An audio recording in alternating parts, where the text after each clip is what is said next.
ইসলাম ধর্ম হলো সঠিক ধর্ম। ইসলাম ধর্ম ছাড়া অন্য কোন ধর্ম আল্লাহর কাছে গ্রহণযোগ্য নয়।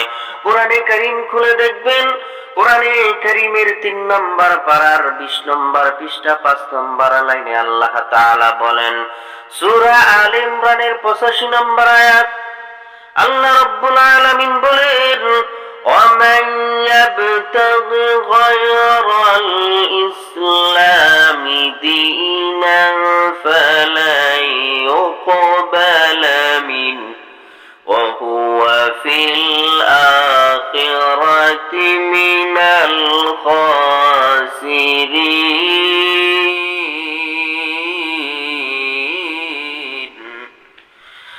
আল্লাহ রাব্বুল আলামিন বলেন, ইসলাম ধর্ম ছাড়া অন্য কোন ধর্ম আমি আল্লাহর কাছে গ্রহণযোগ্য নয়। ইসলাম ধর্মের উপর যারা আছো, এ নবীর আশিক উম্মতের দল, যারা ইসলামের উপর আছো, তারা সঠিক ধর্মের উপর আছো। ইসলাম ব্যতীত অন্য কোন ধর্ম আল্লাহর কাছে গ্রহণযোগ্য নয়। আল্লাহ অন্যত্র আয়াতে আল্লাহ পাক রব্বুল আলামিন বলেন, সূরা আলে ইমরান খুলে দেখবেন, 3 নম্বর পারার 11 নম্বর পৃষ্ঠা 5 নম্বর লাইনে আল্লাহ তাআলা বলেন, ইন্নাদ দীনা ইনদাল্লাহিল Islam. Islam is the complete code of life. Islam হলো পূর্ণাঙ্গ জীবন ব্যবস্থা। মানুষের জীবন পরিচালনা করার জন্য, মানুষের জীবনকে সঠিক পথে পরিচালনা করার জন্য ইসলাম ধর্মই হলো সঠিক ধর্ম।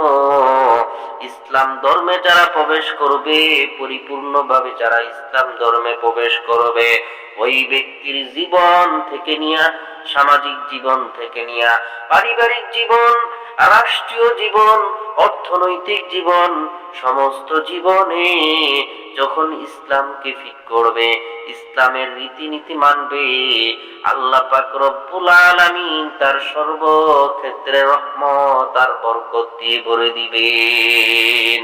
কাদের কুদরত দারি বরকামাল, আনতা রব্বি আনতা হাসবি জুল জালাল, তুহি কাদের জলিলুল্লাহ জাহাদার, বাহর হালে তুহি মেরা নে কহা দর হकीकत से तू दुनिया बेखबर है, दुनिया की नुमाइश पर नजर है, नमी गुयाम कि अज दुनिया जुदा बाश, बाहर हाले के बाशी बा खुदा बा।